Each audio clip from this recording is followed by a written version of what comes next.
Eh bien, bonjour à tous et à toutes. Je m'appelle Alexandre et je vais vous présenter aujourd'hui le premier épisode du podcast Tête à Texte, que je vais animer au rythme de une séance par mois. Je vais faire ce podcast en collaboration avec Infogène de la région Centre, anciennement le CRIDGE au sein de l'Infolab. Je le rappellerai de temps à autre. Je trouve ça normal. Donc normalement, je vais essayer de d'inviter des personnes de temps à autre pour animer ce podcast et explorer d'autres points de vue que le mien. Mais pour ce premier épisode, qui va revenir sur mes lectures de novembre 2025, je vais être tout seul et j'ai 4 livres à traiter, ce qui a été donc pour moi un mois plutôt long, enfin plutôt productif plutôt. Asseyez-vous et prenez à boire et à manger parce que ça risque d'être un petit peu long. Mettez-vous à l'aise. Alors, on va commencer par mon premier livre du mois, à savoir Les Thanatonautes de Bernard Werber. C'est un livre qui m'a été offert par une de mes anciennes camarades de service civique que je remercie et qui se reconnaîtra si elle écoute ce podcast. Alors, il faut savoir que c'est mon premier Bernard Werber. Avant, j'ai déjà entendu parler de cet auteur, mais je m'étais pas encore risqué à l'aborder parce que c'est un auteur assez populaire avec un style assez particulier de ce que j'en ai entendu et c'était pas évident de l'aborder. Donc j'avais un petit peu de d'appréhension à le découvrir. Mais le fait que mon ami ait décidé de m'offrir ce livre, ça a été un bon déclencheur à ce niveau-là. Je vais vous lire le petit résumé pour que vous fassiez une idée du texte. L'homme a tout exploré, le monde de l'espace, le monde sous-marin, le monde souterrain, pourtant il lui manque la connaissance d'un monde, le continent des morts. Voilà la prochaine frontière. Michael Pinson et son ami Raoul Razorback, 2 jeunes chercheurs sans complexe, veulent relever ce défi et, utilisant les techniques de médecine, mais aussi d'astronautique les plus modernes, partent à la découverte du paradis. Leur dénomination, les Thanatonautes, du grec Thanatos, divinité de la mort, et Notes, navigateur. Leur guide, le livre des morts tibétain, le livre des morts égyptiens, mais aussi les grandes mythologies et les textes sacrés de pratiquement toutes les religions, qui semblent depuis toujours avoir su ce qu'était le dernier voyage et le véritable paradis. Peu à peu, les Thanatonautes dressent la carte géographique de ce monde inconnu et en découvrent les décors immenses et mirifiques. Le mot terra incognita recule en même temps que, jour après jour, on apprend ce qui arrive après avoir lâché notre dernier soupir. Bernard Werber, jeune romancier français traduit dans le monde entier, s'est fait connaître par Les Fourmis, puis Le Jour des Fourmis, prix des lectrices de Elle, prix du livre de poche. Sa spécialité, les contes philosophiques teintés d'aventure et d'humour, en Dante moderne, il nous amène cette fois-ci dans un voyage époustouflant, dont beaucoup d'entre nous reviendront changés. Ce résumé m'avait un petit peu mis en froid au début parce que La Divine Comédie de Dante, c'est un des livres qui a été assez pivot dans mon parcours de lecteur, un gros monument de la littérature, et voir ce livre-là être ouvertement comparé à La Divine Comédie, c'est quelque chose où je me demandais est-ce que il va vraiment souffrir la comparaison ou pas. Et au final, ce livre, Les Thanatonautes, j'ai vu qu'il faisait régulièrement partie des livres les meilleurs de Werber. Et franchement, j'ai pas trop de mal à le croire puisque mon expérience de lecture a été globalement très positive. Et je doute d'ailleurs de voir un autre livre de cet auteur me plaire autant que celui-là. Mais sait-on jamais. Donc je vais commencer par un des gros points négatifs de ce livre, avant de passer à des points plus positifs, c'est le découpage et le nombre de chapitres. Il y en a à peu près 300, donc c'est beaucoup trop pour un livre de 500 pages. Et en fait, le truc c'est que la plupart de ces chapitres, des chapitres sont entrecoupés par des petits interludes méta. Donc par exemple, je vais vous citer un de ceux qui revient fréquemment, une fiche de police. Donc Demande de renseignements descriptifs basiques, nom Pinson, prénom Michael, cheveux bruns, yeux bruns, taille 1,75 m, signe particulier néant, commentaire pionnier du mouvement thanatonotique. Point faible, manque de confiance en soi. Alors, ce genre de message arrive régulièrement au sein de l'œuvre, et bah, en fonction des cas, ça peut apporter ou ne pas apporter grand-chose. Le ratio est plutôt négatif à ce compte-là. Il y a aussi plusieurs extraits de la thèse La mort c'est inconnu qui a été faite par Francis Razorback, donc le père du personnage Raoul Razorback dans l'histoire, et qui sont en fait grosso modo des rappels de mythologie du monde ayant un rapport avec la mort. Là encore, j'ai un petit peu l'impression qu'ils sont plus ou moins mis au hasard dans le livre, ce qui donne un rendu assez aléatoire et bizarre à l'ensemble. Mais maintenant, je vais vous parler un petit peu des personnages du livre.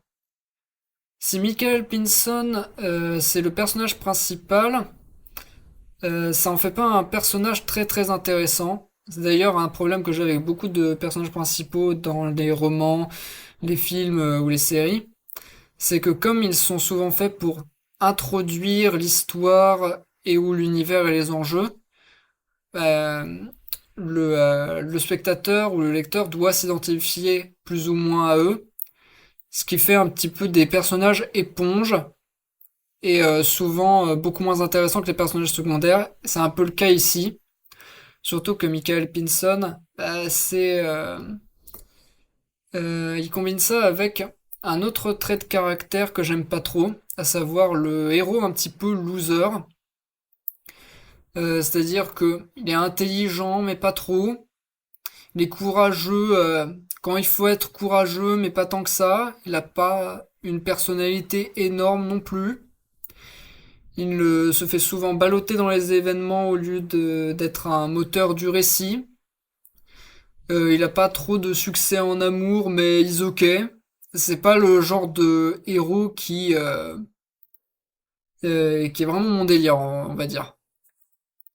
En revanche, j'ai beaucoup plus été séduit par le personnage de Raoul Razorback au début, puisqu'il a un côté très atypique, téméraire, et une description physique qui me fait beaucoup penser aux représentations qu'on fait de Ichabod Crane du conte Le Chevalier sans tête, dans le sens où il a les mains crochues, le nez long, il est décrit un petit peu comme semblable à un oiseau, comme un corbeau, ce qui est une image très parlante.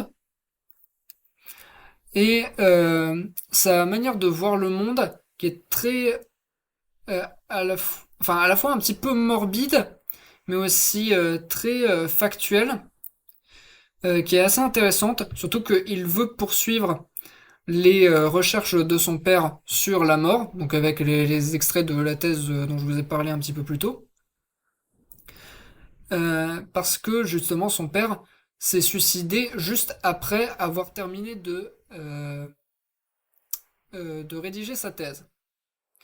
Et justement quelque chose par rapport à la révélation de cette mort va être dévoilée dans la suite du bouquin. Et je me souviens avoir été assez déçu par rapport à cette révélation qui n'était pas du tout ce que j'aurais pu imaginer et ce qui aurait pour moi été plus marquant. Mais je ne veux pas trop vous en dire plus sans spoiler.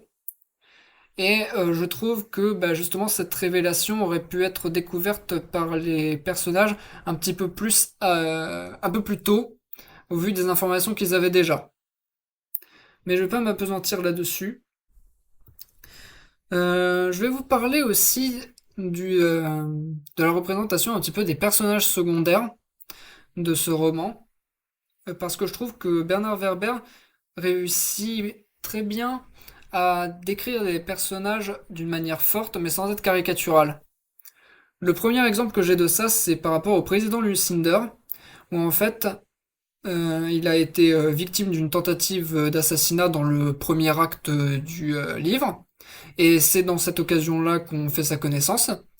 Donc, pendant qu'il est sur le lit d'hôpital pour qu'on essaye de le sauver, on nous retrace un petit peu toute l'histoire de sa vie, et comme on peut s'y attendre de la part d'un politique au vu du profil général et qui existe dans l'inconscient collectif, c'était une vie qui était globalement faite de magouilles et compagnie. Donc ça nous dépeint un portrait pas forcément très reluisant du personnage, se compare très régulièrement à Jules César, Napoléon, Alexandre le Grand, dans l'idée d'un conquérant qui veut marquer les livres d'histoire. Donc ça en fait à la fois un personnage assez comique, si on peut dire, mais aussi pas forcément appréciable. Et ironiquement, en fait, il faut savoir que les véritables initiateurs du projet de la Thanatonautiques, donc découvrir les secrets de la mort, c'est Francis Razorback qui a donné cette passion un petit peu par procuration à son fils, qui va donc entraîner Michael Pinson pour prendre la relève de ce projet. Mais c'est véritablement le président Lucinder qui va leur donner les moyens d'arriver à leur fin. Puisque bah, Raoul et Michael sont deux personnes très motivées, mais qui n'ont pas les moyens de mettre en œuvre leur projet. Là, en fait, après la tentative d'assassinat sur Lucinder, eh bien, en fait, il va subir ce qu'on appelle une expérience de mort imminente. Donc, il va sortir de son corps et voir une espèce d'esquisse du paradis. Donc, une expérience à la fois traumatisante, mais à la fois un petit peu euphorique dans le ressenti que ça donne. Parce que quand tu t'es accueilli au paradis, c'est comme si tu ressentais un bonheur indescriptible. Et là, donc le Cinder dont on a vu qu'il voulait marquer l'histoire, tient enfin une opportunité de faire la différence en essayant de découvrir un nouveau continent, le continent des morts. Et c'est de là que part vraiment la thanatonautique. Donc ça, c'est un bon point par rapport à ça. Ensuite, une autre description qui m'a vraiment beaucoup marqué, c'est celle de Félix Kerboz. En gros, après que Lucinder ait mis le projet qui s'appelle au départ le projet Paradis en place, donc à savoir essayer de découvrir le continent des morts, bah, il a fallu passer par plusieurs étapes pour arriver à l'aboutissement de ce projet. Et au départ, il pouvait pas rendre le projet Paradis public, dans le sens où comment est-ce que tu veux étudier le continent des morts sans mourir. Et les personnes qui vont se porter volontaires pour mourir, bah ça court pas les rues ni les champs. Donc ce qu'ils ont fait au départ, c'est commencer dans l'illégalité. En gros, t'as Michael, Raoul et un autre personnage dont je parlerai après, Amandine, qui vont commencer des expériences dans les caveaux d'une prison. Et en fait, c'est des prisonniers condamnés à perpétuité qui vont se présenter volontaires pour faire partie de ces expériences-là. En gros, les objectifs des membres du projet Paradis, c'est de mettre des personnes suffisamment dans le coma pour simuler la mort et ensuite de les ramener pour essayer de voir ce qu'ils en ont vu. Donc un procédé qui peut vraiment pas être envisagé sans des pertes au moins au début, et des pertes il y en a eu tout au long du roman. Mais justement, le personnage de Félix Kerboz, celui-là, il est très intéressant dans la manière dont Bernard Werber le décrit. En gros, Félix, il est vu comme un criminel ayant fait des actes vraiment horribles, mais sa plus grande obsession, c'est celle de sortir de prison et d'en sortir vivant, et ce qui est pas vraiment possible, étant donné que le gars doit purger une peine de, je crois, 280 ans de prison et des brouettes. Et la manière dont il poursuit cette obsession est montrée d'une manière extrême, mais qui frôle le caricatural, dans le sens où il va tester plein de produits expérimentaux dangereux pour sa santé, donc il va perdre ses cheveux, il va avoir une peau en très mauvais état, il va perdre des dents, il va risquer de se faire tuer, il va aussi aider les gardiens lors d'une tentative d'évasion de ses collègues, il va avoir une conduite exemplaire, et justement quand on lui propose 80 ans de remise de peine pour participer au projet Paradis, et ben le mec il saute sur l'occasion, parce que bah, une occasion comme ça, va pas se représenter très facilement. Et donc le mec devient le premier thanatonaute de l'histoire, sauvé justement des conséquences du retour après la mort, par cette obsession de vivre pour pouvoir être en liberté. Mais quelque chose qui est très appuyé dans le bouquin, c'est à quel point un homme qui était pas prêt pour des retombées impliquant une renommée que fut la sienne par la suite. Donc je vais vous lire un petit extrait pour que vous vous en rendiez compte. Nous découvrîmes en face du Thanatodrome un petit restaurant thaïlandais qui devint un peu notre cantine. Il est tenu par Monsieur Lambert, un pur thaï de Chiang Mai, spécialiste des nouilles sautées au basilic, tandis que nous discutions avec Amandine et Félix de notre entretien particulier avec le président et des nouveaux objectifs de la Thanatonautique, un garçonnet se colla à notre table. Vous êtes Monsieur Félix Kerboz demanda-t-il à Félix. Notre héros acquiesça. Béat, toujours heureux d'être reconnu. L'enfant réclama un autographe et nous fûmes immédiatement cernés par une masse d'admirateurs, tous jurant que Félix était encore plus beau en réalité qu'à la télévision. Le payant en hâte l'addition et nous battîmes en retraite. Félix, lui, se serait volontiers attardé. Il rayonnait au soleil des compliments, il signait son nom sur des menus, des serviettes en papier, des tickets restaurants, et ses yeux pétillaient de bonheur, se sentait enfin aimé. Donc en gros, le gars, depuis qu'il a survécu à la mort, il s'est plus senti pisser et il est tombé dans tous les travers de la célébrité. Donc culte de la personnalité, euh, luxe à outrance, luxure, des trucs comme ça. Alors bref. Et ça a fini par le perdre. Alors, j'ai dit que j'aimais beaucoup le personnage de Raoul Razorback au début du livre, mais c'est surtout valable pendant l'acte 1, puisque pendant l'acte 2 et 3, il y a un autre personnage qui est venu et qui l'a supplanté en tant que personnage pivot du roman, selon moi.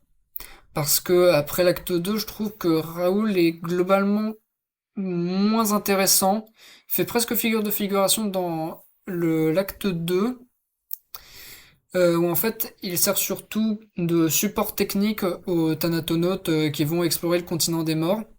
Dans le troisième acte, on renoue avec l'intrigue de son père, où il va découvrir pourquoi il est mort et ce que ça impliquait.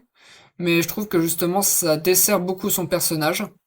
Donc heureusement il se rattrape avec je vais pas dire une rédemption, mais avec un final qui lui rend justice en tant que personnage. D'ailleurs, j'en ai pas parlé, mais il y a une phrase qu'il partage avec Michael Pinson, donc son ami d'enfance, et qui est un leitmotiv que je trouve très bien en termes de sonorité.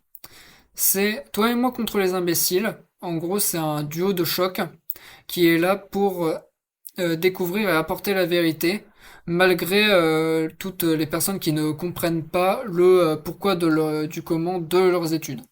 Donc voilà, ça c'est un petit plus. Donc j'en viens au personnage qui est définitivement mon personnage préféré du roman, à savoir Stéphania.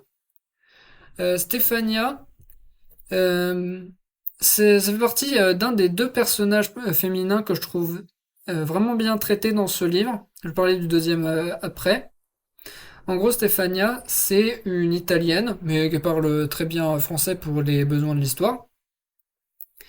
et qui faisait d'abord partie de la concurrence de l'équipe de Michael et Raoul, mais qui a fini par les rejoindre. Et son histoire nous permet de faire basculer un petit peu le contexte de la thanatonautiques du contexte scientifique à quelque chose de plus spirituel. Ce qui est, je pense, une bascule vraiment importante quand on touche au domaine de la mort. Donc, pour son histoire qui est racontée dans des flashbacks et donc qui spoile pas la suite du roman, puisqu'elle vient que dans l'acte 2. En gros, Stéphania, c'est une obèse qui s'est amincie par la suite, mais qui a gardé des formes assez volumineuses, je vais dire. Elle a vécu dans une famille où elle n'était pas très épanouie, ce qui l'a forcée à se plonger dans la nourriture comme moyen de pallier à ce problème. Et au moment où elle a cru trouver des amis, une situation correcte, bah en fait, au moment de prendre son bain, elle est restée coincée dans la baignoire à cause de son poids. Et t'as toutes ses amies qui sont venues se foutre de sa gueule et l'humilier en lui balançant plein de choses dessus. Donc un événement vraiment traumatisant. Et pour pallier à ce problème, en fait, et trouver une solution, elle a décidé de se tourner vers le bouddhisme, qui est au final une solution comme une autre. Et donc au cours de son enseignement, elle a réussi à faire ce qu'on appelle des décorporations, donc euh, globalement sortir son âme de son corps, ce qui a pour effet que les gens en voyant cet état-là pourraient penser à une sorte de spectre ou de fantôme. Et au fur et à mesure, pour essayer de se venger, elle a décidé de hanter, si on peut dire, ses anciennes harceleuses. Bah, c'est allé très très loin jusqu'à causer des crises de panique, des ulcères. Je crois même que son harceleuse principale a fait une fausse couche à cause des activités de Stéphania.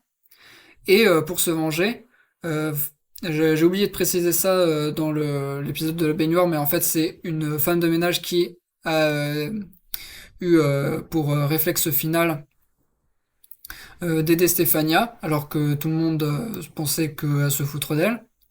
Et en fait, les harceleuses de Stéphania ont décidé de s'en prendre à la pauvre femme de ménage qui, elle, a rien demandé. Et bah, malheureusement, ça a eu lieu dans une cage d'escalier. Et la femme de ménage est tombée et elle est morte. Donc, grosse culpabilité pour Stéphania qui est allée beaucoup trop loin dans sa vengeance. Et à partir de là, ça a forcé Stéphania à essayer de se racheter des actions qu'elle a faites.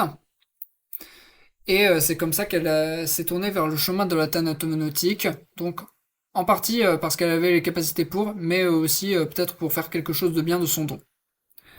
Voilà, donc c'est un personnage très intéressant qui va avoir une évolution que j'ai énormément aimée au cours du troisième acte, en contre-pied total de tout ce qui va s'y passer après.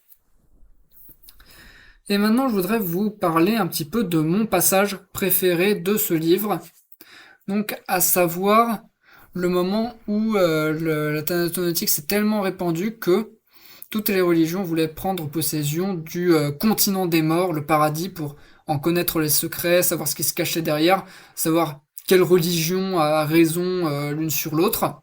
On va aborder ça par rapport à un événement qui est survenu, à savoir les combats ectoplasmiques, tels qu'ils appellent ça. Donc je vais vous lire le passage qui introduit cet élément-là. Embuscade. Je dormais tranquillement dans mon appartement du troisième étage du thanatodrome, quand soudain quelque chose me réveilla. Un frôlement, un bruit imperceptible. Je m'assis dans mon lit, tous mes sens brusquement en alerte. À tâtons, je cherchais mes lunettes sur ma table de chevet. Elles n'y étaient pas. Quel ennui. J'avais dû les laisser sur mon bureau. Or, s'il y avait un cambrioleur dans la pièce, il me fallait me lever pour aller les chercher, et le malfaiteur ne m'en laisserait sûrement pas le temps. Il m'aurait assommé avant. Que faire? Je réfléchissais à toute vitesse. La meilleure défense réside dans l'attaque. L'homme ne devait pas savoir que j'étais incapable de le distinguer. Y a rien ici qui puisse vous intéresser, criai-je dans le noir. Pas de réponse. Et si je ne voyais rien, je percevais distinctement une présence. Un étranger était dans ma chambre. Sortez! Répétai-je en cherchant la lumière. Je bondis hors de mes draps. Heureusement, je porte un pyjama, me dis-je. Comme si cela avait de l'importance en un tel moment. Je connaissais par cœur la place de l'interrupteur. Vivement, j'allumai. Il n'y avait personne. Même flou, j'aurais discerné une silhouette, mais là, aucun doute, la pièce était vide. Pourtant, il y avait bien quelqu'un et quelqu'un d'hostile en plus, j'en étais sûr. Il se produisit alors quelque chose de terrible. Je reçus un coup en pleine poitrine, un uppercut décoché par rien, ou alors par l'homme invisible. Je finis par découvrir mes lunettes. M'en emparant, je les plaçai rapidement sur mon nez, toujours rien. Ce coup, l'avais-je rêvé, à l'issue d'un cauchemar dont je ne me souvenais plus, mais qui m'aurait réveillé. Me secouant, j'éteignis et me recouchai. En conservant tout de même mes lunettes, je m'étendis, ramenai les draps sur mes épaules et attendis. Ce fut à cet instant que la chose se manifesta vraiment. Une présence me pénétra, s'introduisant par mes orteils et m'envahissant le corps. Affreuse sensation. N'importe quel cambrioleur aurait été préférable à cet ectoplasme qui m'attaquait et qui parlait. Cessez de toucher aux forces qui vous dépassent. Je me débattis, mais comment se défendre contre une âme en embuscade? Qui êtes-vous? Qui êtes-vous? Criai-je. Mais je connaissais la nature de mon ennemi. Sûrement un religieux soucieux de nous contraindre à interrompre toute expérience thanatonotique. Je luttais, mais il avançait toujours. L'ectoplasme était dans mes genoux, dans mon ventre, palpait mes intestins de l'intérieur. Ainsi les forces mystiques avaient décidé de nous déclarer la guerre, à notre manière, à leur manière, par la méditation, par la décorporation, par l'attaque ectoplasmique. Nous avions sous-estimé nos adversaires. Comment se défendre contre des ennemis qui traversent tous les murs et même nos barrières de chair? Mon corps ne m'appartenait plus. Il était hanté par un fanatique rendu fou furieux par nos recherches sur le paradis. Si c'était un curé, fuirait-il si je m'agenouillais et priais la Vierge Marie? Mais s'agenouiller est indigne d'un combattant. Étrange, ce qui me vint à l'esprit en ce moment d'horreur, ce fut le souvenir d'un cours de tir à l'arc zen. Pour réussir son tir, il faut visualiser la cible dans son esprit. Alors on devient l'arc, le centre de la cible, la flèche même, et la flèche a rendez-vous avec le centre de la cible. Je me levai, adoptai la position de combat et fermai les yeux. Aussitôt mon adversaire m'apparut. J'avais affaire à l'ectoplasme d'un moine petit et gringalet. Si je soulevais les paupières, il disparaissait. Si je les abaissais, il était là, en face de moi, prêt pour un duel dont j'ignorais les règles. Quel paradoxe que de devoir fermer les yeux pour mieux voir. Ce sont les enfants qui agissent ainsi pour chasser le danger, pas les adultes. Les yeux hermétiquement clos, je visualisais parfaitement mon adversaire et le fis rétrécir dans mon esprit, puis je plaçai un arc transparent entre mes mains et adoptai la position du tireur bandant son arme. L'ectoplasme cessa de rire. Nous étions deux esprits en un seul corps, le sien et le mien. Il sortit lui aussi une arbalète et se mit en joue. Je tirai, il tira simultanément, ma flèche atteignit l'ectoplasme en plein front, je m'affalai. Je pense nettement mieux décrit que comme j'ai pu le faire. Mais voilà, c'est comme ça qu'ont commencé les combats ectoplasmiques et c'est quelque chose qui m'a vraiment enthousiasmé et tenu en haleine pendant tout l'acte 2. Je trouve que c'était une des parties les plus intéressantes du roman. J'en viens au deuxième personnage féminin que j'ai évoqué plus tôt, la personne d'Amandine. En fait, Amandine représente tout un aspect dont j'ai pas encore parlé, c'est toute la thématique du sexe autour de ce roman. Globalement, je suis pas trop fan de ce qu'ils ont fait autour des couples dans ce livre-là, où c'est un petit peu la valse des couples. Mais Amandine est intéressante parce que c'est une personne qui semble avoir un compte à régler avec la mort, dans le sens où elle ne souhaite coucher qu'avec des personnes qui ont affronté la mort en face. Donc typiquement, son premier amant, ça a été Félix, qui a été le premier à revenir du continent des morts sains et saufs. Mais ensuite, elle s'est intéressée à la plupart des thanatonautes célèbres, et même à Raoul lui-même, vu que c'était un des chercheurs principaux sur la mort. Mais Michael, qui était amoureux d'elle pendant un certain temps, et ben, elle s'est jamais intéressée à lui parce que il a jamais bravé la mort comme auraient pu le faire d'autres personnes. Et c'est le combat que je viens de vous lire qui en a été le déclencheur. Je vous laisse euh, comment dire constater le changement d'état d'esprit dans ce chapitre-là qui fait plus ou moins directement suite au dernier. Au lendemain de mon combat, à peine remis de mes contusions, Amandine m'invita à souper chez elle, dans son appartement du deuxième étage. Elle avait dressé une table romantique, décor floral et chandelles odorantes. Crois-tu, Michael, que certaines personnes sont destinées à vivre ensemble me demanda-t-elle, à brûle-pourpoint. J'avalai de travers une bouchée de toast au saumon de Norvège et engloutis une flûte de champagne. Oui, sans aucun doute. Elle se pencha vers moi et nos fronts se touchèrent. Ne penses-tu pas qu'en dépit de nombreux obstacles, ceux voués à se rencontrer finissent toujours par se trouver parce que leur destin est inscrit quelque part dans un grand livre? J'approuvais de rechef, tandis que ma dulcinée poursuivait. Je suis convaincu que, là-haut, lorsque Stéphania franchira la dernière porte, elle découvrira ce grimoire contenant la liste complète de tous les couples passés et à venir. Je méditais la proposition. Est-ce que ce sera vraiment une bonne chose? Bien sûr. On ne perdra plus son temps en vaine errance. Ceux destinés à s'aimer s'aimeront d'emblée. Plus de mariage de complaisance, plus d'erreurs d'estimation, plus de tromperie, plus de divorce. Chaque clé rencontrera son unique serrure, j'en suis persuadé. Peut-être. Une moue adorable s'inscrivit sur son visage, doré par les bougies. Non, il n'y a pas de peut-être, Michael. Notre rencontre n'est pas un hasard. Depuis toujours, nous devions arriver à cet instant, c'était écrit. Je ne répondis pas, je tentais de faire diversion. Elle vint s'asseoir sur mes genoux et m'enlaça de ses bras délicats. L'instant auquel j'avais tant rêvé était enfin arrivé. Tu es timide, Michael, mais je saurais te guérir de ta timidité, murmura-t-elle dans mon cou. Voilà. Donc, pour une femme qui était pas du tout intéressée par le gars pendant un bon tiers du livre, là, bizarrement, il a combattu un ectoplasme et direct, elle vient lui faire la cour. Bon, ça va pas durer parce que Michael va se trouver une autre copine un petit peu plus tard. Mais j'avoue que le retournement de situation m'a fait sourire tout en restant cohérent avec le personnage d'Amandine tel qu'il était décrit.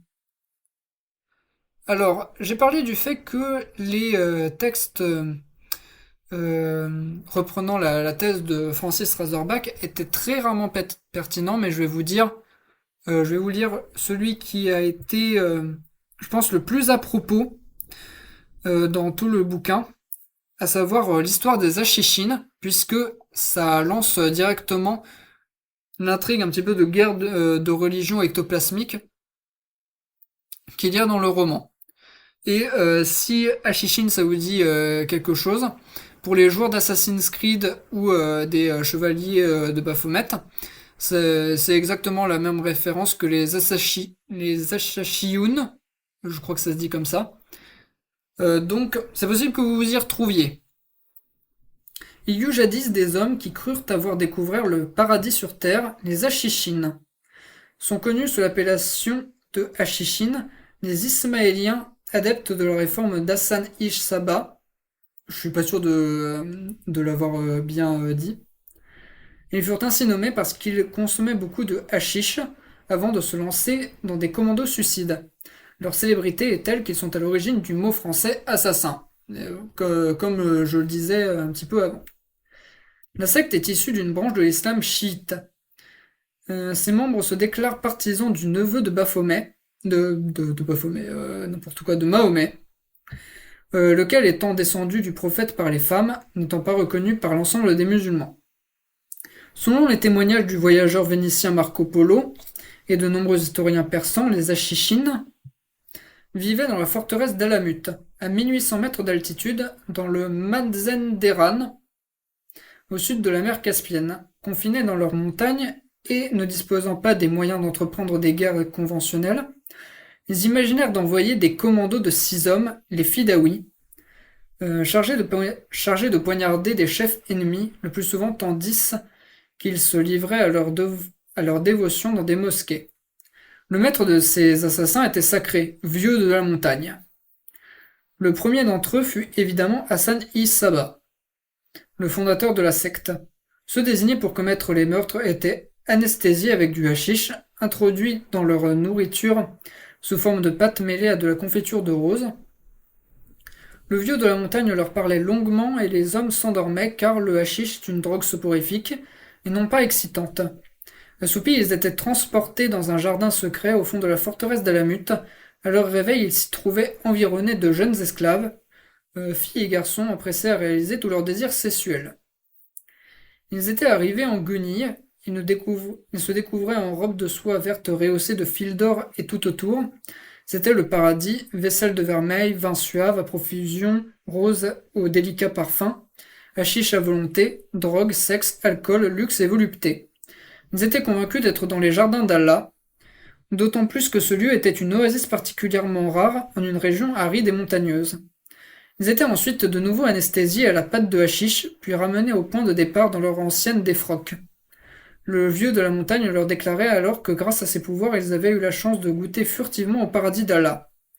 À eux d'y retourner définitivement en mourant en guerriers. Le sourire aux lèvres, les Fidaouis partaient alors docilement assassiner vizir et sultan, arrêtés, ils marchaient au supplice, le visage extasié.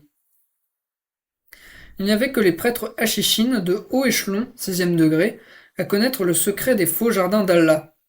La secte s'occupa d'abord de ses propres intérêts en promouvant le message d'Hassan Issaba, puis les vieux de la montagne constatèrent que leurs sbires fanatisés pouvaient rapporter gros. Ils louèrent leurs services aux plus offrants, les assassins se précipitaient pour se porter volontaires quand leur chef demandait « Lequel d'entre vous veut me débarrasser de tel ou tel ?» Ainsi périt entre autres la poétesse Asma, fille de Marwan, qui avait osé médire de ses alliés médinois, lesquels furent aussitôt appel aux bras mercenaires des Hachishines.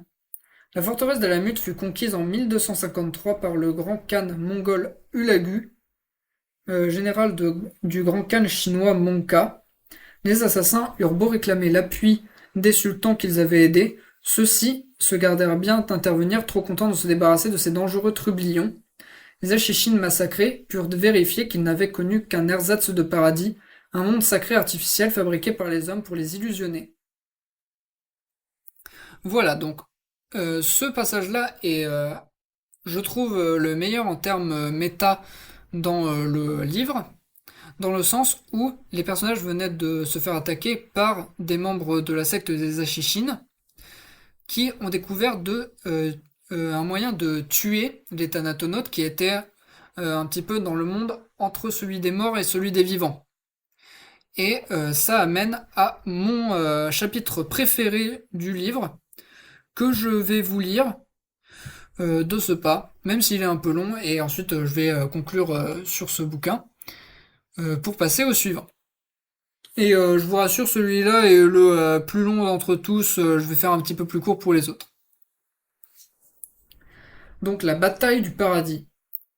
Alors que la brume créée par les étoiles mourantes s'épaissit aux alentours du vortex béant du trou noir qu'on nomme paradis, je vois s'avancer l'armée du rabbin Freddy Meyer, donc un autre membre de l'équipe de Michael Pinson et Raoul.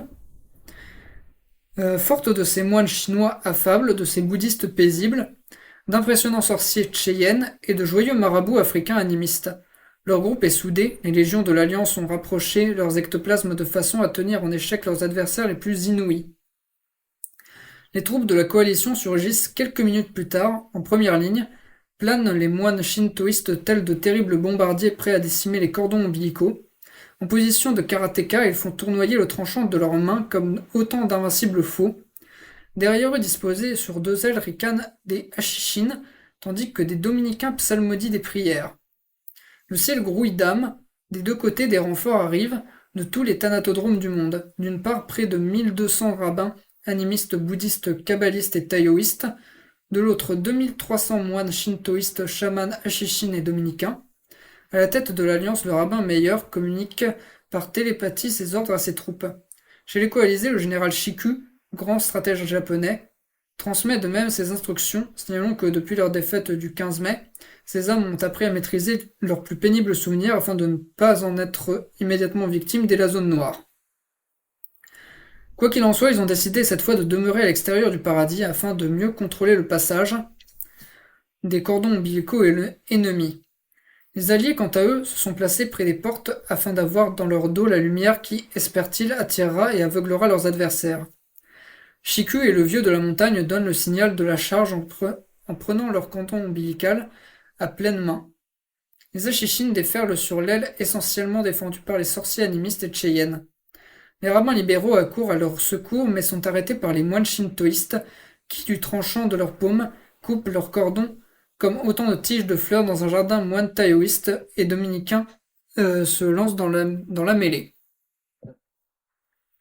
Toute stratégie semble avoir disparu, ce n'est plus qu'une gigantesque foire d'empoigne parmi les étoiles. Alentour, les défunts du jour continuent d'affluer et passent, à peine intrigués par ces âmes qui luttent avec un tel acharnement sur les pourtours du paradis. Voilà, alors le chapitre continue un petit peu après, mais globalement vous avez l'idée.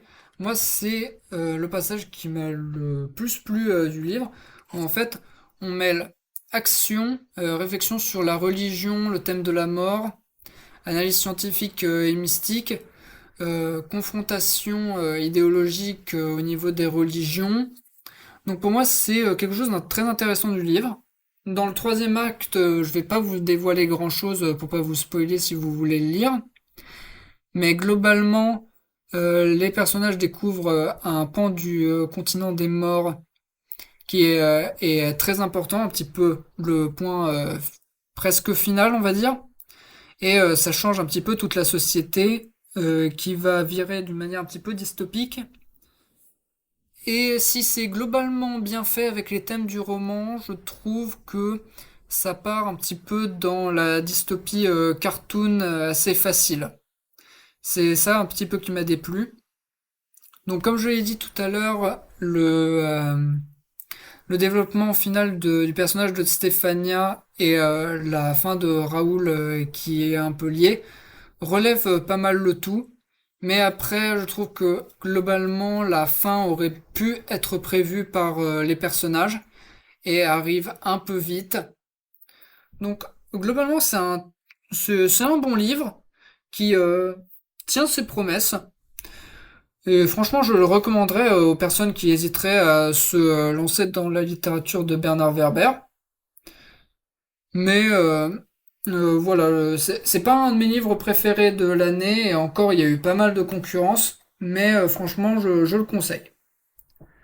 Je vais passer au deuxième livre, qui est à ce stade-là peut-être ma lecture préférée de l'année, à savoir Un chant de Noël de Charles Dickens. Alors, si le titre vous dit peut-être rien, même avec le nom de l'auteur, je pense que si je vous décris le résumé, ça va vous parler.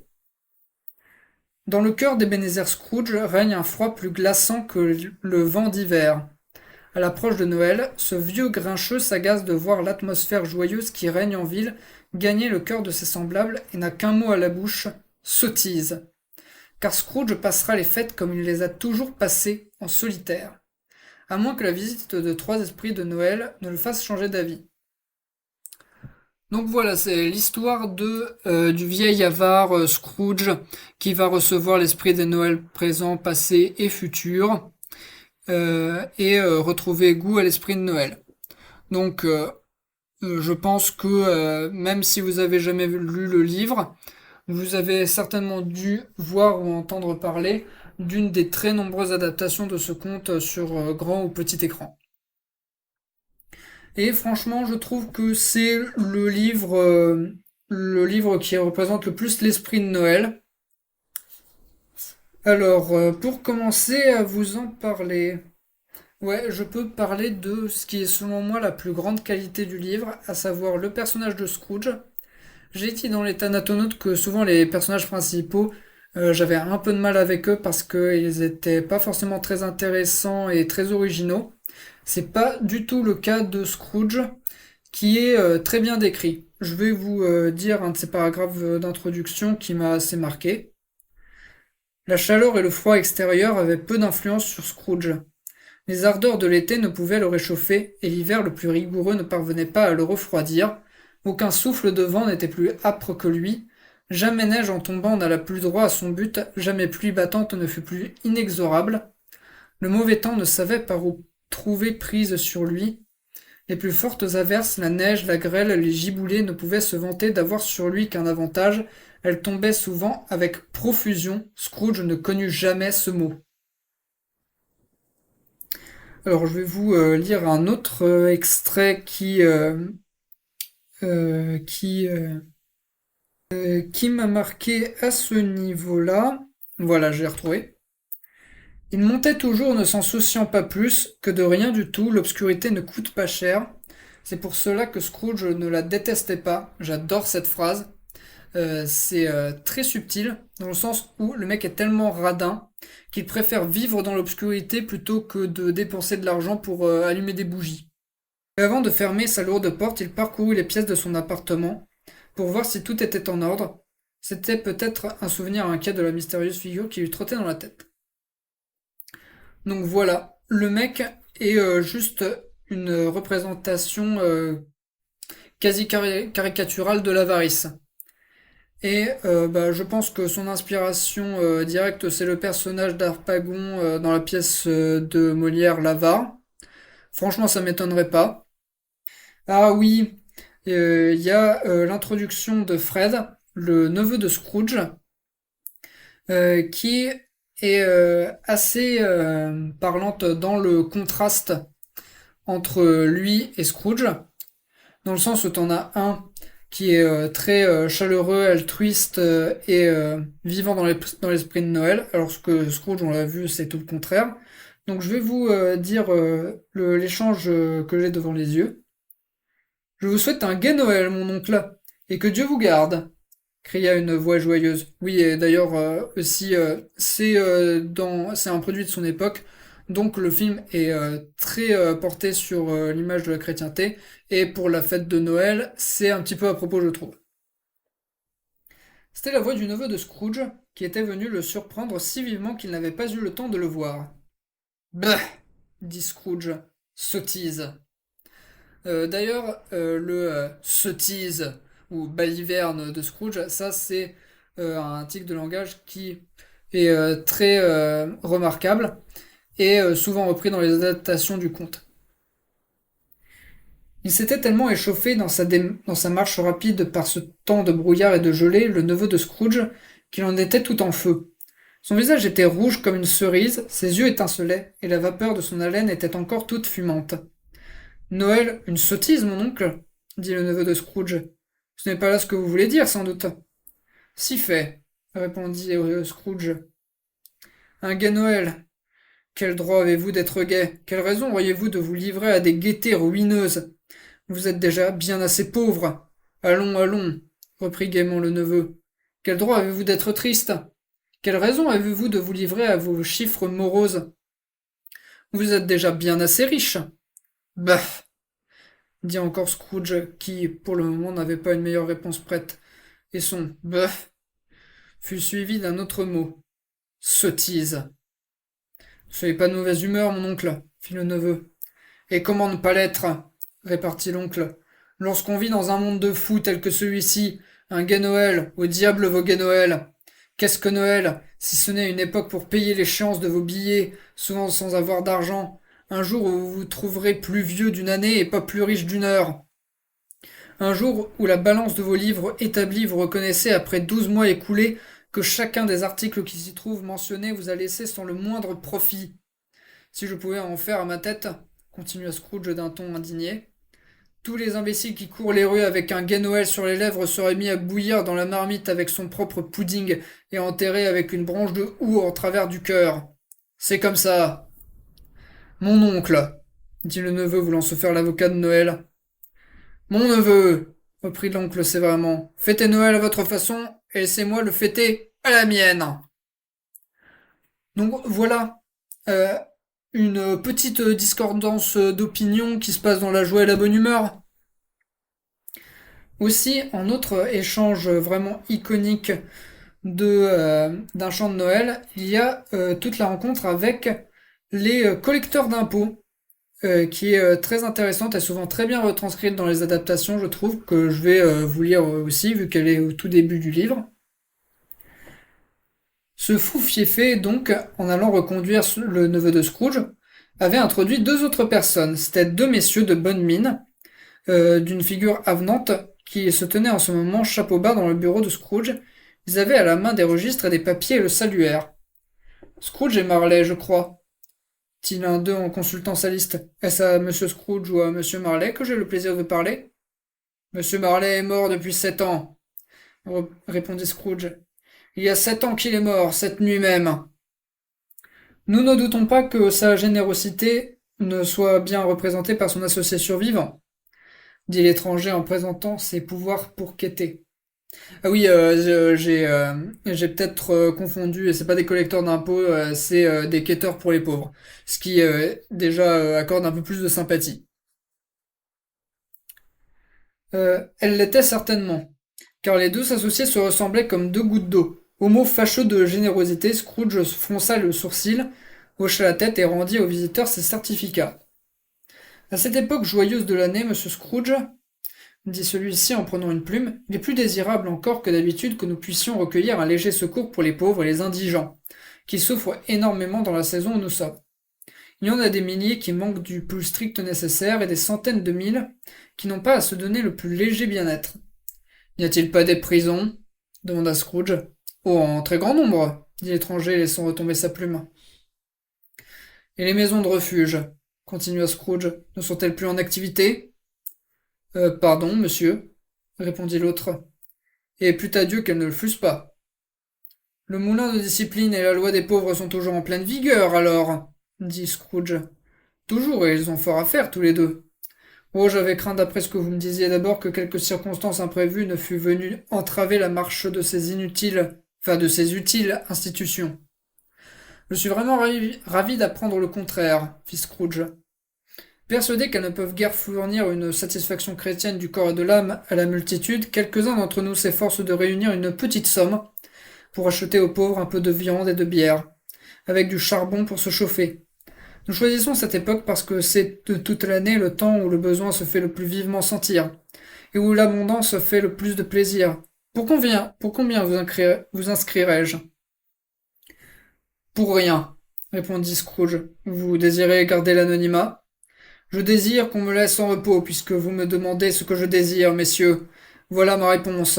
Je me réjouis pas moi-même à Noël, et je ne puis fournir aux paresseux les moyens de se réjouir. J'aide à soutenir les établissements dont je vous parlais tout à l'heure, ils coûtent assez cher. Ceux qui ne se trouvent pas bien ailleurs n'ont qu'à y aller. Mais il y en a beaucoup qui ne le peuvent pas, et beaucoup d'autres qui aimeraient mieux mourir. S'ils aiment mieux mourir, reprit Scrooge, il ferait très bien de suivre cette idée et de diminuer l'excédent de la population. Au reste, excusez-moi, je ne connais pas tout ça. Donc voilà, pour résumer en quelques mots, il y a des quêteurs pour les pauvres qui disent une petite pièce, un petit pécule pour les pauvres. Et là, t'as Scrooge qui dit, ouais, mais en fait, il y a des prisons et des asiles pour accueillir les pauvres, pourquoi ils y vont pas? Et là, bon, en vrai, les asiles et les prisons, c'est pas forcément le truc le plus accueillant, même quand t'es vraiment sans le sou et que y a pas beaucoup d'autres solutions. Et t'as les quêteurs qui lui disent, oui, mais il y en a qui préféreraient mourir que d'aller en prison quand même. Et l'autre il dit, eh ben qu'ils y aillent, ça fera moins de bouche à nourrir. Donc très sympa le mec, il est vraiment temps qu'il renoue avec l'esprit de Noël, si on peut dire. Ensuite, on va passer un petit peu à la partie avec les esprits que je trouve très intéressante et le passage au niveau du surnaturel. Je trouve qu'il est très bien dit dans la narration. Donc je vous lis un très court passage. Cela ne dura peut-être qu'une demi-minute ou une minute au plus, mais 7 minutes pour Scrooge fut aussi longue qu'une heure. Les sonnettes s'arrêtèrent comme elles avaient commencé, tout en même temps. Leur bruit fut remplacé par un choc de ferraille venant de profondeurs souterraines, comme si quelqu'un traînait une lourde chaîne sur les tonneaux dans la cave du marchand de vin. Scrooge se souvint alors d'avoir ouï dire que, dans les maisons hantées par les revenants, ils traînaient toujours des chaînes après eux. La porte de la cave s'ouvrit avec un horrible fracas, et alors il entendit le bruit devenir beaucoup plus fort au rez-de-chaussée, puis monter l'escalier et enfin s'avancer directement vers sa porte. Sottise encore que tout cela, dit Scrooge. Je ne veux pas y croire. Il changea cependant de couleur lorsque, sans le moindre temps d'arrêt, le spectre traversa la porte massive et pénétrant dans la chambre passa devant ses yeux. Au moment où il entrait, la flamme mourante se releva comme pour prier. Je le reconnais. C'est le spectre de Marley. Puis elle retomba. Je trouve que c'est très bien dit. Au niveau des esprits, donc du chant de Noël, ils sont tous très bien trouvés. Le passé où Scrooge se souvient de la joie des fêtes de Noël via l'esprit des Noëls passés. Et surtout où il se rend compte de tout ce qu'il a perdu à cause de son avarice, donc sa joie de vivre et son amour passé. L'esprit des Noëls présents, on le voit un petit peu, comment dire, où on le voit en train de découvrir les joies de Noël, notamment au travers de la famille de son commis Bob Cratchit, et surtout de son enfant Tiny Tim, qui est estropié et risque de mourir très probablement si s'il n'a pas un meilleur traitement. D'ailleurs, Tiny Tim, tout comme Scrooge, sont des figures vraiment très populaires, surtout en Angleterre, dans le monde anglophone, mais aussi par chez nous. C'est des personnages qui sont très équivoques en termes de visuel et d'imaginaire collectif. Et il y a un passage que je trouve très intéressant, qui montre très bien la vision que les autres ont de Scrooge, où en fait, du passage de l'esprit des Noëls présents, t'as Scrooge qui va voir un petit peu la fête qu'il y a pour Noël chez son neveu Fred. Donc je vais vous lire ce passage parce que je le trouve à la fois très drôle et très important pour le développement de Scrooge. C'était le jeu appelé Oui et Non. Le neveu de Scrooge devait penser à quelque chose et les autres cherchaient à deviner ce à quoi il pensait. Il ne répondait à toutes leurs questions que par oui et par non. Suivant le cas, le feu roulant d'interrogations auquel il se vit exposé lui arracha successivement une foule d'aveux.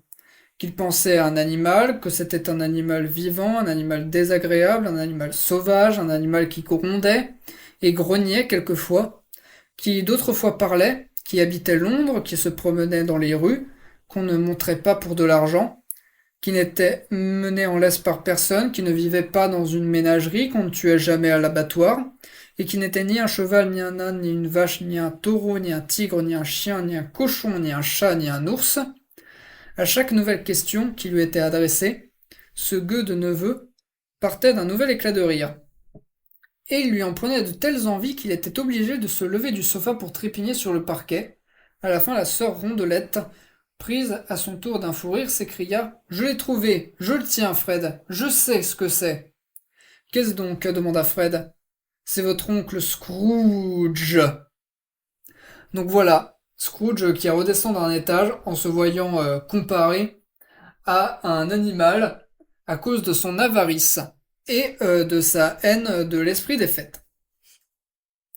Je vais passer aussi à un petit passage qui montre très bien l'aspect un petit peu croque-mitaine de Scrooge auprès de son entourage, mais cette fois chez le dîner de Noël de Bob Cratchit.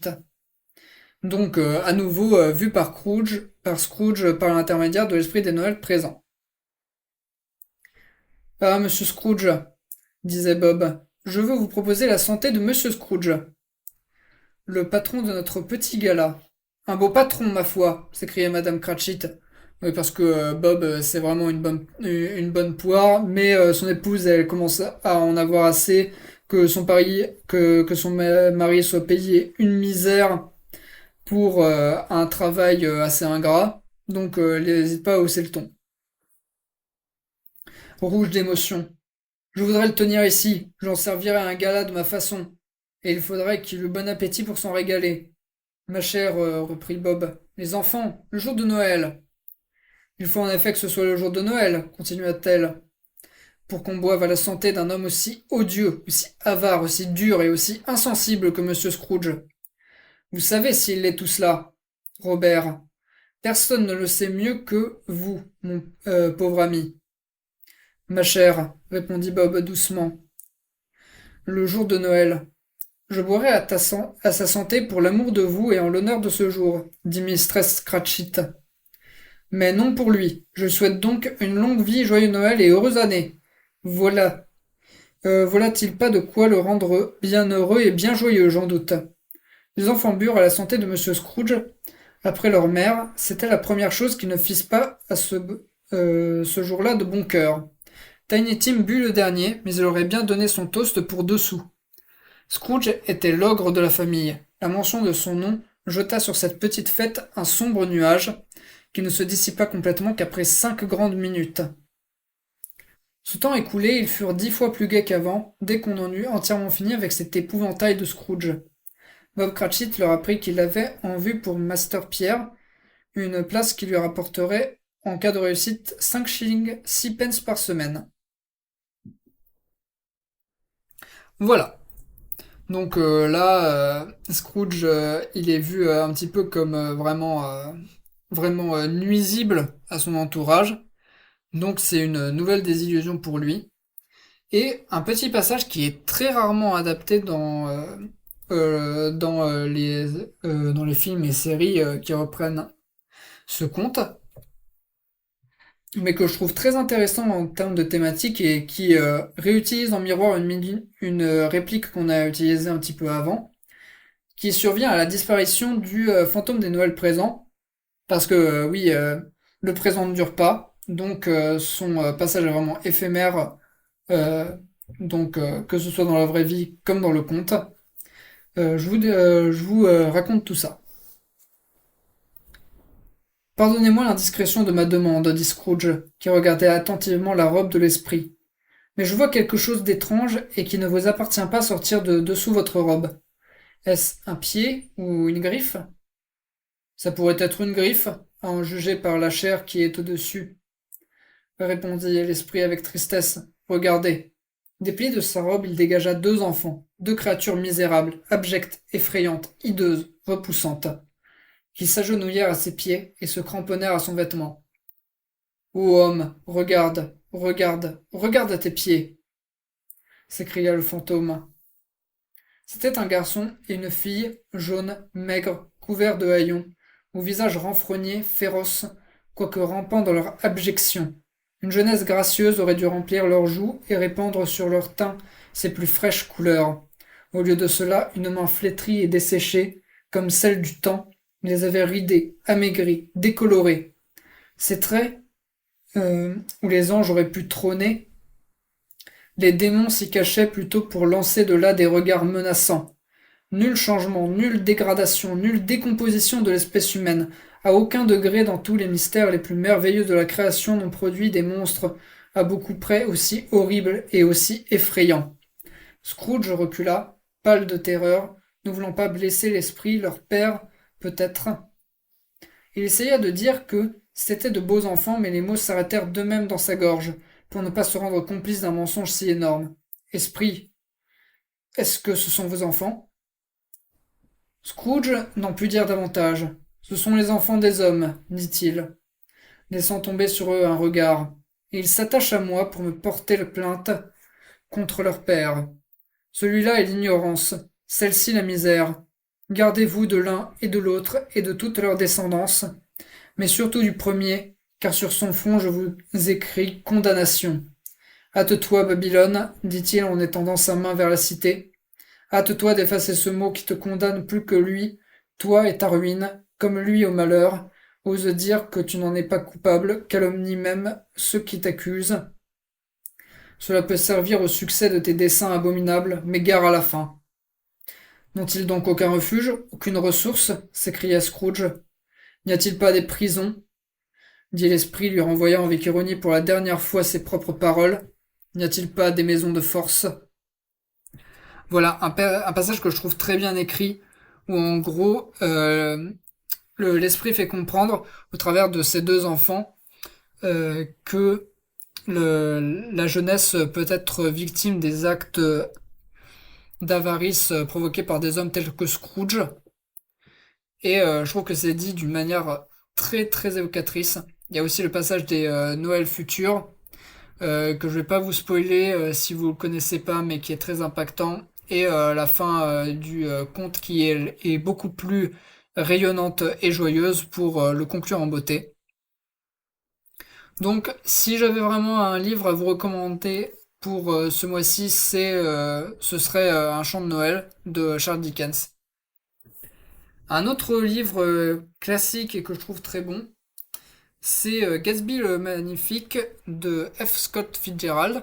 Donc, comme l'édition que j'ai ne dispose pas de résumé, vu que c'est comment ça s'appelle, un extrait du livre qui est sur la quatrième de couverture, je vous lis une petite phrase d'introduction en guise de résumé.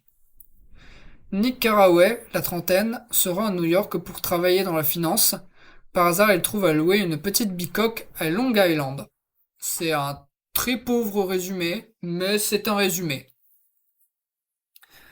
Et d'ailleurs, par rapport à Nick Carraway, on retrouve un petit peu le même problème que j'avais avec les Thanatonautes, à savoir que le personnage principal est relativement plat et pas intéressant. Pour moi, il y a trois principaux personnages qui sont marquants dans ce livre. Donc, le personnage éponyme, Gatsby le Magnifique, qui lui représente à lui tout seul l'intérêt de ce livre, étant acteur principal des actions du livre. Mais aussi le personnage le plus mystérieux, intrigant et pertinent dans les thématiques apportées dans la lecture. Alors, justement, à propos de ça, je vais vous partager un passage que j'ai du mal à interpréter en termes de thématique, et c'est peut-être le point qui m'échappe le plus dans ce livre-là. Donc, si vous avez une interprétation en commentaire, n'hésitez pas à la donner. Il s'agit de toute la lumière verte qu'on recroise, il me semble, à au moins deux reprises dans le livre. C'était déjà le plein été sur les toits en terrasse des auberges de campagne et en bordure des routes, devant les garages, dans les pompes à essence rouge, flambant neuves, se dressaient au milieu de lacs de lumière, et quand je suis arrivé dans ma propriété de West Egg, j'ai rangé la voiture dans son abri et suis resté un moment assis sur une tondeuse à gazon abandonnée, dans le jardinet. Le vent était tombé, laissant dans son sillage une nuit silencieuse et sonore avec des battements d'ailes dans les arbres et une musique d'orgue continue, la formidable soufflerie de la terre qui gonflait jusqu'au paroxysme le cœur des crapauds. La silhouette d'un chat en maraude vacilla dans le clair de lune et touchant la tête pour l'observer, je vis que je n'étais pas seul. À moins de 20 mètres de moi, une forme avait surgi de l'ombre de la demeure de mon voisin, et les mains dans les poches contemplaient la poussière argentée des étoiles. Quelque chose dans son attitude nonchalante et l'assurance avec laquelle il était planté sur la pelouse me donnèrent à penser que c'était Monsieur Gatsby en personne venu déterminer la part qui lui était dévolue de notre bout de ciel local. Voilà. Alors, deuxième personnage que je trouve très intéressant dans ce livre, c'est Tom Buchanan, qui est montré comme un petit peu l'antithèse absolue de Gatsby, là où il est raffiné, avec un sens de l'humour, un passé assez trouble. Buchanan, lui, il est rustre, euh, euh, comment dire, misogyne, raciste, parce que c'est un livre qui a été écrit un petit peu dans les années 20, donc il y a beaucoup moins de limites à cette époque-là que ce qu'on en a aujourd'hui.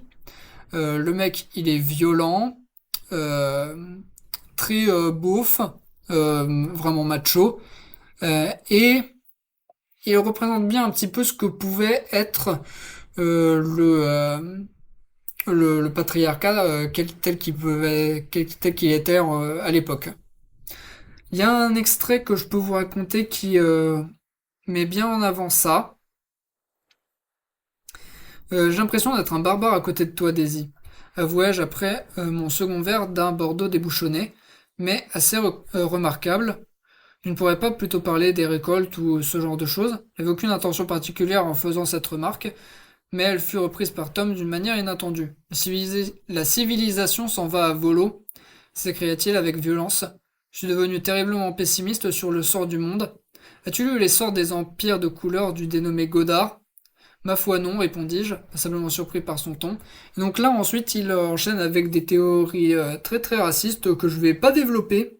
Je vous laisserai découvrir vous-même si vous décidez de lire le livre.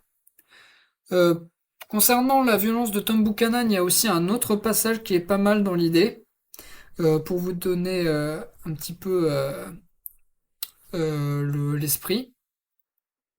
À un certain moment, autour de minuit, Tom Buchanan et Miss Wilson, donc sa maîtresse, parce que Tom, il est marié à Daisy, l'autre personnage que je trouvais très intéressant du roman, mais par contre, il a aucun scrupule à la tromper ouvertement, et en plus, sous les yeux du mari de la femme qui est sa maîtresse.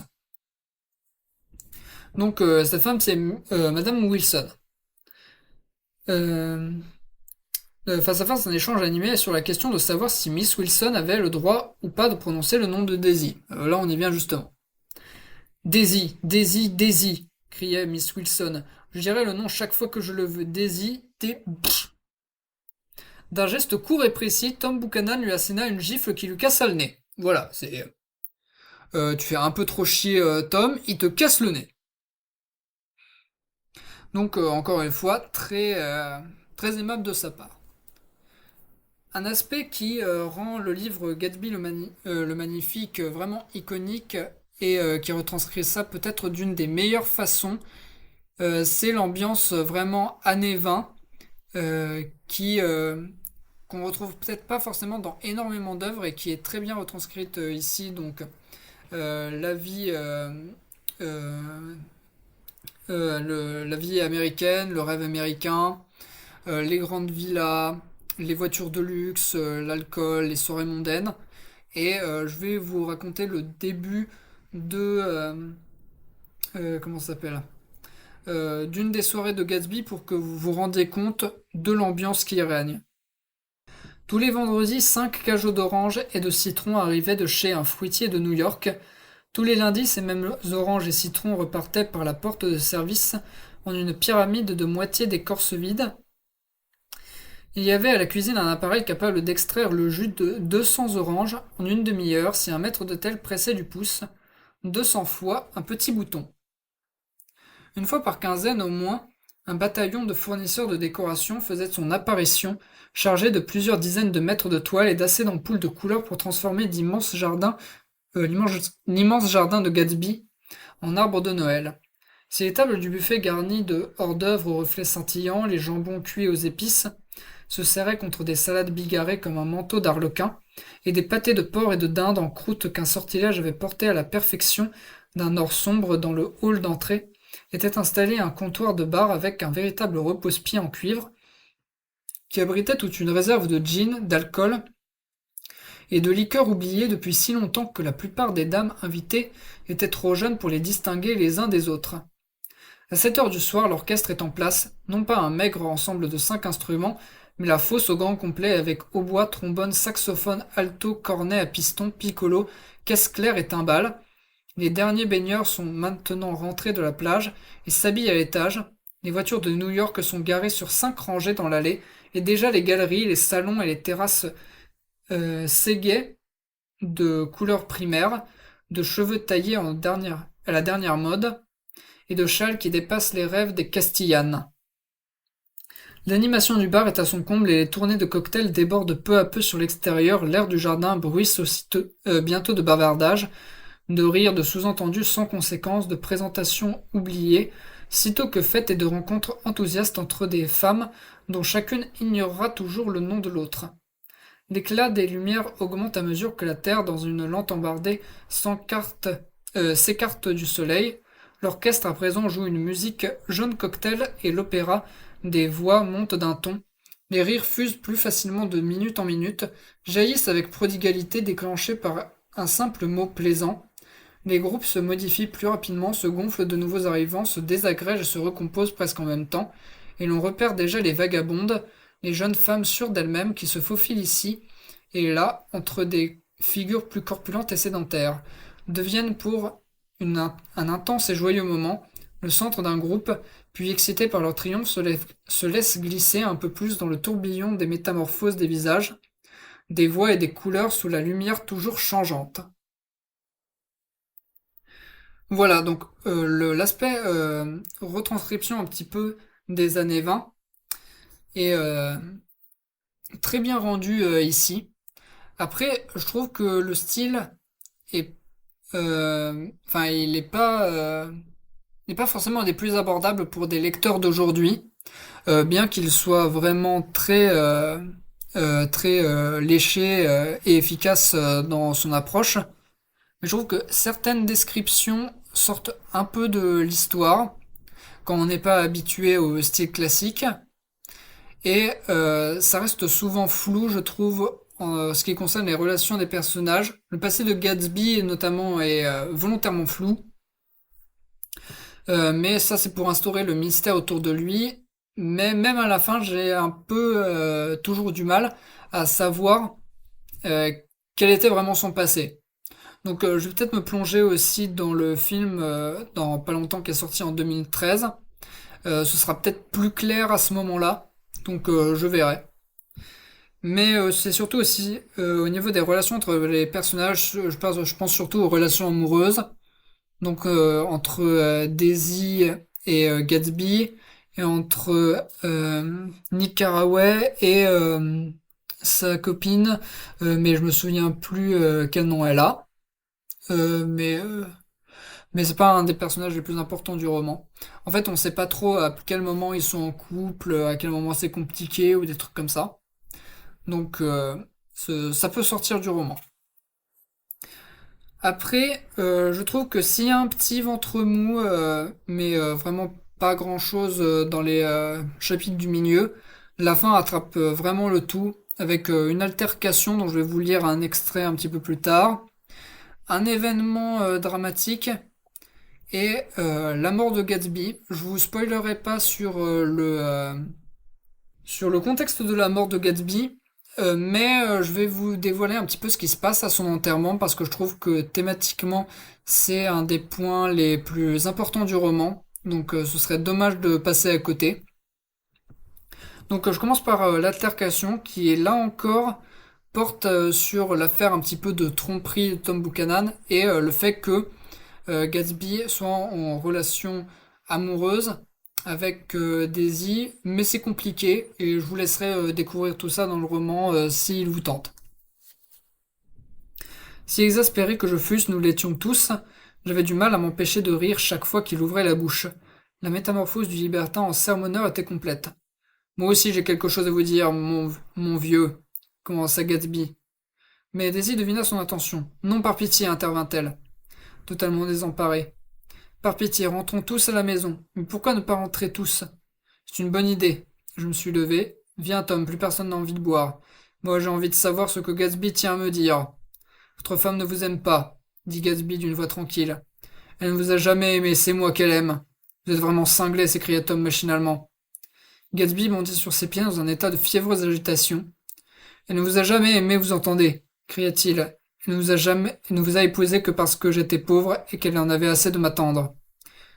Ça a été une terrible erreur, mais dans son cœur, elle n'a jamais aimé que moi. Donc voilà, la dispute en elle-même est très intéressante. Et je pense vous avoir retranscrit le passage un petit peu le plus piquant.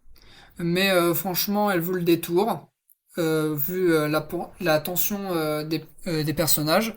D'ailleurs, le temps euh, s'accorde très bien aux émotions et au passage du livre. Donc notamment lors de la dispute, il y a une chaleur accablante dans la ville de New York, ou de Chicago, je me souviens plus trop. Et ça exacerbe un petit peu les tensions entre les personnages. Et par exemple, pour l'enterrement de Gatsby, il pleut. Bon, c'est un peu classique, mais c'est dans l'ambiance des personnages, c'est dans l'ambiance du moment. Je vous dis le dernier extrait que j'ai préparé pour ce livre-là, et ensuite je reparle un petit peu plus des derniers personnages et de la fin. Un peu avant 3 heures, le pasteur luthérien est arrivé de Flushing et j'ai commencé à regarder involontairement par les fenêtres, cherchant d'autres voitures. Père de Gatsby faisait de même. Comme le temps passait et que les domestiques réunis attendaient dans le vestibule, il se mit à cligner des yeux avec inquiétude et à parler de la pluie d'un air préoccupé et incertain. Pasteur regarda sa montre à plusieurs reprises, si bien que, le prenant à part, je lui ai demandé d'attendre une demi-heure, mais ce fut peine perdue. Personne ne vint. Vers 5 heures, notre cortège de 3 voitures parvenues au cimetière s'est arrêté devant la grille sous un crachin de rue. D'abord le corbillard automobile d'un noir atroce et ruisselant, puis Monsieur Gatz, le pasteur, et moi dans la limousine. Et un peu plus tard, 4 ou 5 domestiques et le facteur de Westegg dans le fourgon automobile de Gatsby, tout trempé jusqu'aux os. Comme nous franchissions la grille du cimetière, j'ai entendu une voiture s'arrêter puis quelqu'un courir sur le sol boueux. J'ai tourné la tête. C'était l'homme aux lunettes en forme d'œil de hibou que j'avais trouvé 3 mois plus tôt dans la bibliothèque en extase devant les livres de Gatsby. Je ne l'avais jamais revu depuis ce jour et je ne sais comment il a appris qu'il y avait une cérémonie. J'ignore jusqu'à son nom. La pluie tombait à torrent sur ses grosses lunettes. Il les ôta de son nez et les essuya pour voir la bâche de protection que l'on retirait sur la tombe, de la tombe. Je m'efforçai alors de penser un moment à Gatsby, mais il était déjà trop loin, et je ne pus me souvenir, sans en éprouver d'amertume, que d'une chose. Daisy n'avait envoyé ni message ni fleurs. J'entendis vaguement quelqu'un murmurer « Bénis sont les morts sur qui tombe la pluie », et l'homme aux yeux de hibou dit « Amen » d'une voix vaillante. Nous avons précipitamment regagné des voitures sous la pluie en ordre dispersé. Œil de hibou s'adressa à moi près de la grille. « Je n'ai pas pu venir à la maison, fit-il observer. Les autres non plus. Allons donc. Sursauta. Mon Dieu. Dire qu'ils venaient chez lui par centaines. Il ôta ses lunettes et essuya à nouveau les verres des 2 côtés. Pauvre bougre, fit-il.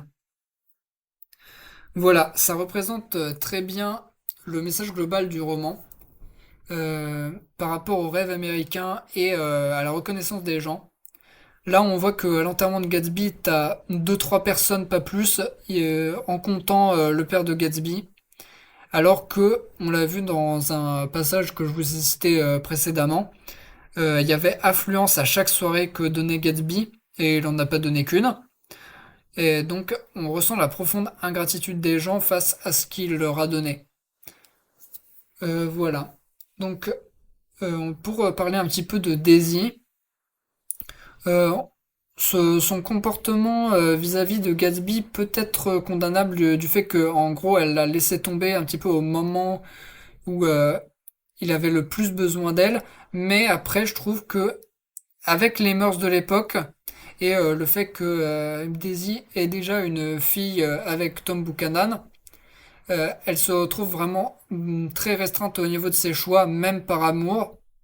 Donc c'est compliqué et c'est avec Gatsby, je pense, un des 2 personnages les plus complexes du roman.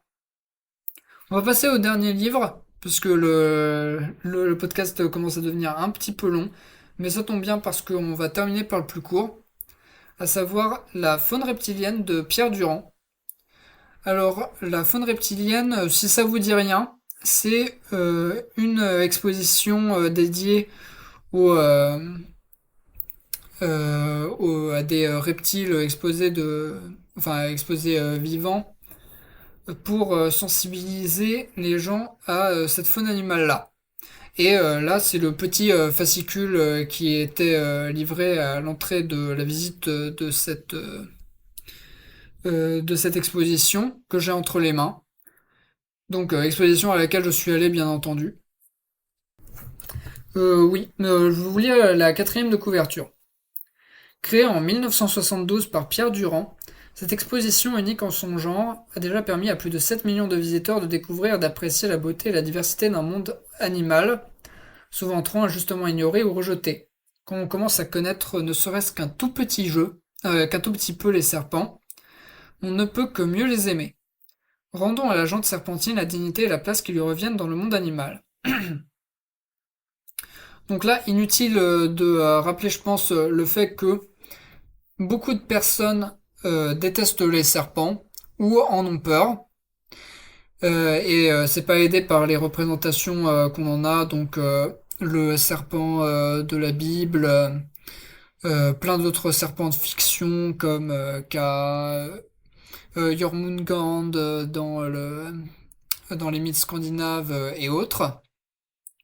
Et en plus, c'est des créatures qui sont souvent décrites comme parfois des mangeuses d'hommes, des mangeurs d'hommes pour les serpents constricteurs et qui crachent ou implantent du venin par des crochets. Donc, c'est vraiment pas des animaux qui sont en odeur de sainteté dans l'inconscient collectif. Et cette exposition ainsi que ce livre essaye de réhabiliter ces créatures. Et je trouve que c'est vraiment comment dire, une bonne initiative, d'autant plus que j'adore les lézards et les serpents et tous les autres reptiles, donc moi ça a peut-être été ça a peut-être été un, un déclencheur puisque je suis allé à cette exposition très jeune, et je me suis replongé dans ce fascicule pour les biens de mon service civique dans le domaine de la biodiversité et de l'environnement.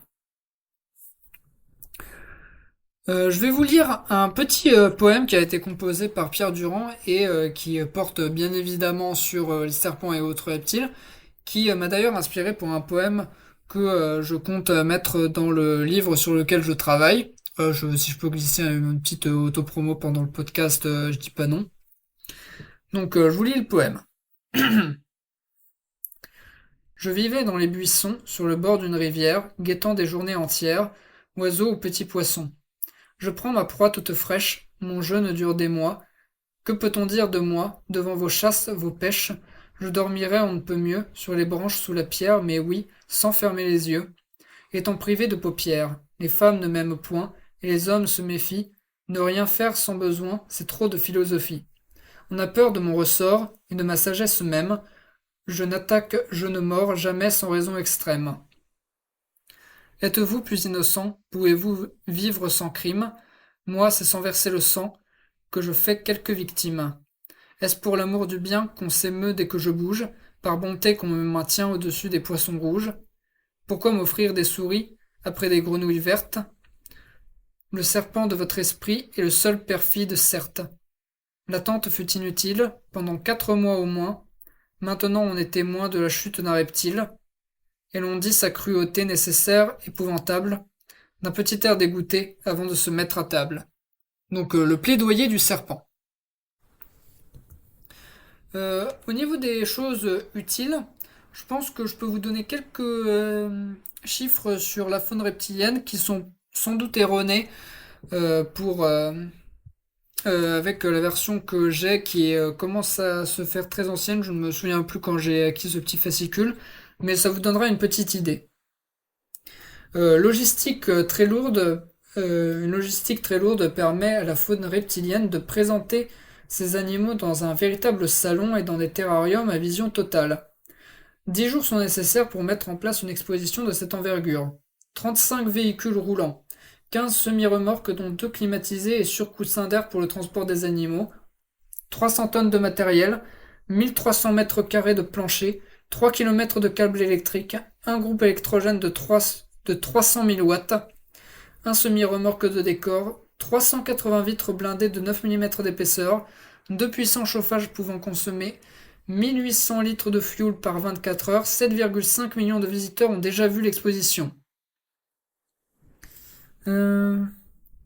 Oui, et il me semble que c'est, je crois, l'exposition qui a eu le plus de visiteurs fut un temps dans toute l'Europe.